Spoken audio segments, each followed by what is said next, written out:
Next up at Freedom 250. Bitch. Next up at UFC Freedom 250, we have Sean O'Malley taking on Aiemann Zahabi. Sean O'Malley, 19-3 in his career, 3-2 in his last 5. He's coming off the decision win over Song Yadong. Taking on Aiemann Zahabi, 14-2 in his career, 5-0 in his last 5, 7-fight win streak. We're going to skip the pleasantries.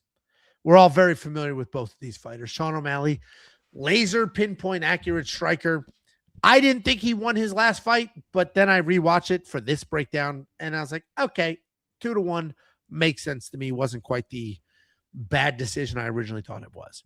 Aiemann Zahabi on the other side, his brother, famed coach Firas Zahabi. He's not a spectacular athlete, but he is a very high fight IQ guy who has been well-trained for the entirety of his career. And this breakdown is going to come entirely. Hey, yes, just real quick. Sir. Yeah, I just noticed this. I don't know if anybody's ever noticed this. Tell me Aiemann Zahabi doesn't look like Ariel Helwani, dude. Dude, tell me that. Tell me you don't see that. Chat, does anybody chat? Does anybody see this? Holy shit, dude. That. No, look at this. Hold on. Let me look at a picture of Ariel right now. Hold on a second. I'm gonna get a picture. You should tweet that. Have you tweeted Ariel Helwani. Look at this. That's so you see Zahabi? Look at this. I can't believe I just saw this. I see him. Let me get a good beard picture. Look at this. Look at this. That's Ariel, dude. That's Ariel, dude. Look at those two. Crazy. That's crazy. That's like a picture of Ben Affleck and that's hard to believe. That's crazy that nobody has seen that. I did it. I saw it first. I don't think a single person has ever pointed that out.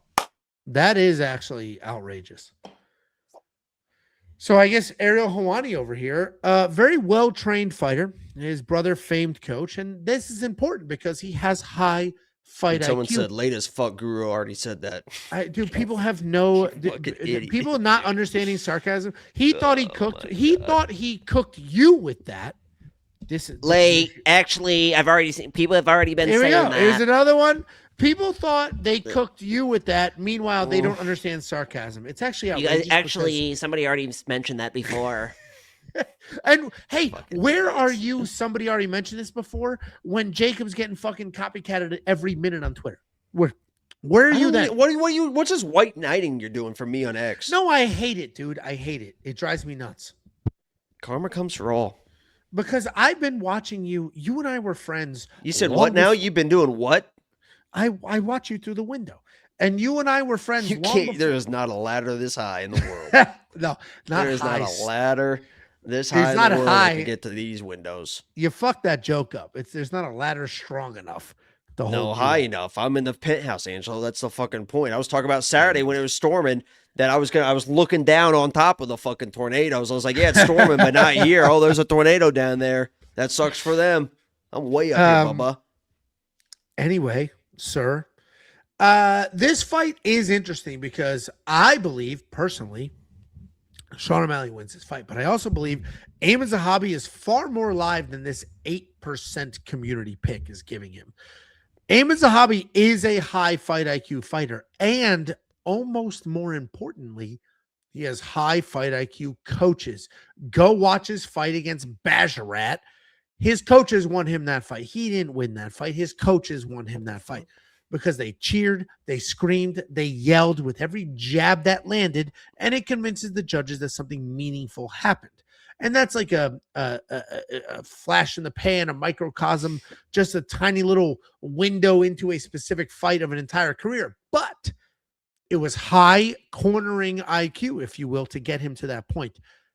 But if I look at Aiemann Zahabi's career as a whole, the reality is, yes, he's on a long win streak. Yes, he's got a bunch of wins, but a lot of them are kind of bullshit. He didn't beat Jose Aldo. Jose Aldo had this dude dead to rights, and any other referee in the planet would have stopped that fight. His last fight, he ate that fucking soccer kick. Like, I could not believe you didn't watch the fight, but that first fight last week, Ketlin Souza versus Ariana Carnelosi, she got knocked down and then soccer kicked in the face and was like completely fine. And it was like, what the fuck was that? Zahabi, the same thing happened. Aldo dropped him, hurt him, and then fucking just soccer kicked him to the face and just ate it and just kept going. Like, what are you doing? How the fuck does that happen?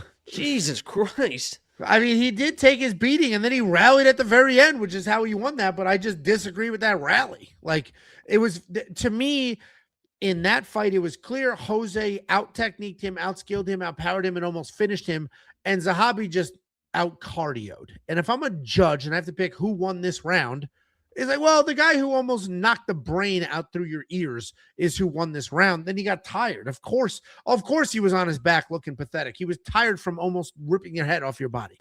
Anyway, short story, Aiemann Zahabi's been dropped in his last couple of fights. Even Chito Vera, who, yes, I know has power, but also we all know at this point does nothing in his fights. Whoa. Chito Vera dropped him as well. Sean O'Malley has a lot of holes in his fights. Sean O'Malley is somebody the UFC pushed and turned into a star that is not objectively a star at all. But Sean O'Malley is an accurate striker with laser pinpoint accuracy. And if he just has the footwork, stays on the outside, uses that accuracy, and hits an older, I'm not going to fully say chinny, but closing in on chinny Aiemann Zahabi, Sean O'Malley should win this fight. This will be a decision. I don't expect it to be wildly dominant. 29-28, Sean O'Malley. Jacob, what do you think happens here? Yeah, I mean, this just feels like, it feels like a step down from Song Yadong. Like, I mean, we just saw Song Yadong recently. He's got good boxing. He's got good power. He can mix and rest if he wants to. And that was a close fight, but Sean needed to do what he needed to do. And it just feels like it probably is going to be a decision fight. And this is going to come down to minutes versus moments. I mean, this is the most prototypical minutes versus moments fight, to where if Zahabi does bring in pressure, and he kind of has to, like, he can't play this like dance around the outside game, because then he's losing the minutes and he's going to be losing the moments when they actually do strike. He has to be the one moving forward, force O'Malley to counter strike, and he's probably going to be winning the minutes. But when O'Malley goes and lines him up, he's probably like, Zahabi's not like a crazy, like great anywhere. Like, he's just a really solid fucking fighter. And if he does like put the pressure on and wins more minutes, and O'Malley can't have those moments, he can win this fight. So the people are like putting a little money on Zahabi. Like, I get it. Like, he's shown he can kind of, he does get hurt, but he can take a shot and he can still move forward and try to win the round back and stuff like that. So there is, this feels a little bit wide for Sean O'Malley, in my opinion, because Zahabi can win a lot of minutes in this fight if Sean kind of plays that counter-striking game, and then it's going to come down to minutes versus moments. But I think Sean is the one that's going to be dictating the pressure on this. It's going to be Zahabi around the outside, and then he's not winning the minutes. Then he has to win the moments, and I don't think he's going to win the moments. So let me just write that down, actually. Let's just get real after it, because that seemed a little confusing as I was saying it. Did you get it? Did you understand what I was saying? I didn't give a fuck, dude. I'm using my minutes versus moments. So here's Sean. I'm taking my thing to take the tops off beers so I can get through this shit. And then here is Zahabi. See, what we got here is a classic situation of moments. We're going to put that as mom versus minutes. And if Sean is winning the moments, he's going to win the fight. If he's also winning the minutes, that's a double. Gonna win the fight. What's the difference between a moment and a minute? One is an actual piece of time, and minutes is like moving forward. You're doing the volume, you're winning the minutes. The moment actual is like, time.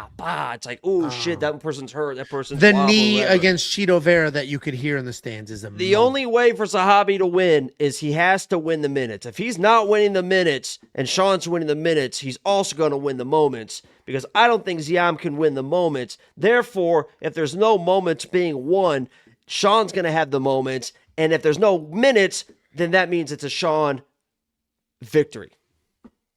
All right. Yeah, no, we got there. So we said the same thing, just very, very differently. You autistically said it. I said it Sean. Like a human. I think Sean wins. Jacob thinks Sean wins, but let me check the website real quick. Does everybody think Sean wins? Oh my God, the Knicks are winning. I need them to win this first half. Does everybody think Sean wins? Hold on. O'Malley, so far. We're waiting on Bet Sam. And Bet Sam is the betting goat. Stroke that shit, Cuzzo! I don't know who he's talking to there. But if you want to check out... Okay, we can't do this. My picks, my bets, Jacob's picks, Jacob's bets, Artem's picks, Artem's bets, Bet Sam's picks, Bet Sam's bets, Kunit's picks, Kunit's bets, the artificial intelligence's picks, and then a human being interprets that and turns them into bets. It's all available on the freaking website. We have 5 human cappers. We have a robot. We have tools. We have a fight simulator. We have everything you could ever want or need heading into a fight week. Knicks won the first half. That's big. $10. WeWantPicks.com. Click become a member at the top.